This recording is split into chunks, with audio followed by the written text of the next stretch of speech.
Mirobod dahasida qurilish tugallanmagan 14 xonali hovlimiz sotiladi. Ushbu hovlimizda gaz suv svetdan umuman muammo yo'q, hujjatlari joyida. Ushbu hovlimizni polniy pishig'ishda qurilgan.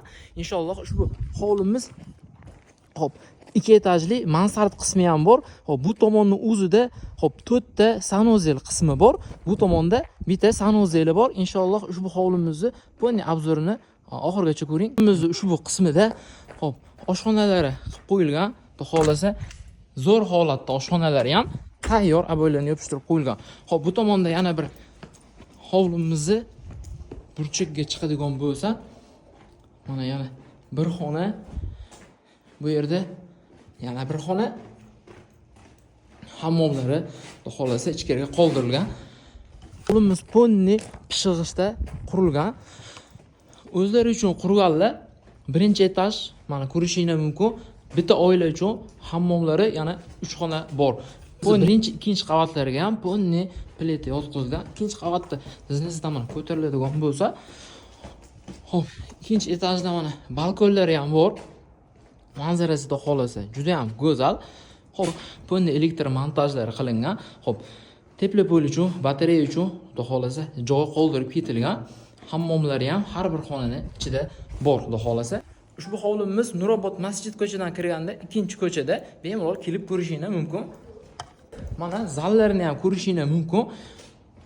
3-etajimiz mansard. Xudo xolasa mansardni bemalol tayyorlab xudo xolasa qo'ysa bo'ladi. Hovlimiz bu tomonda mana katol xonalari mavjud va mana yerda bitta oila uchun bemalol mana remontlarni qilib qo'ysa bo'ladigan xudo xolasa xonasi bor. Bu ham sanuzellar bilan hovlimizda общий 5 ta sanuzel mavjud. Hovlimiz mana shu burchada oshxonalari tayyor yashab turilgan. Mana bu tomonda 3 ta xonalari ham mavjud. Xo'p, bu yerda shiypon uchun joy qoldirib ketilgan. Tagida 45 tonnali suv hovuzi mavjud.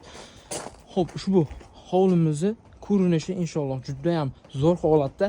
Mana bu alohida qo'shimcha joy desa ham bo'ladi. Общий 7-6 sotuvdan qo'shimchasi. Xo'p, bu tomonda 40 ga yaqin bodom ko'chatlari ekib qo'yilgan. Shu hovlimizni mana orqada sanuzel hamda hojatxona qismlari ham mavjud. Inshaalloh ushbu hovlimizni ko'cha tomondan ham ko'rsatib o'tadigan bo'lsa mavjud. Xo'p, ko'cha tomondan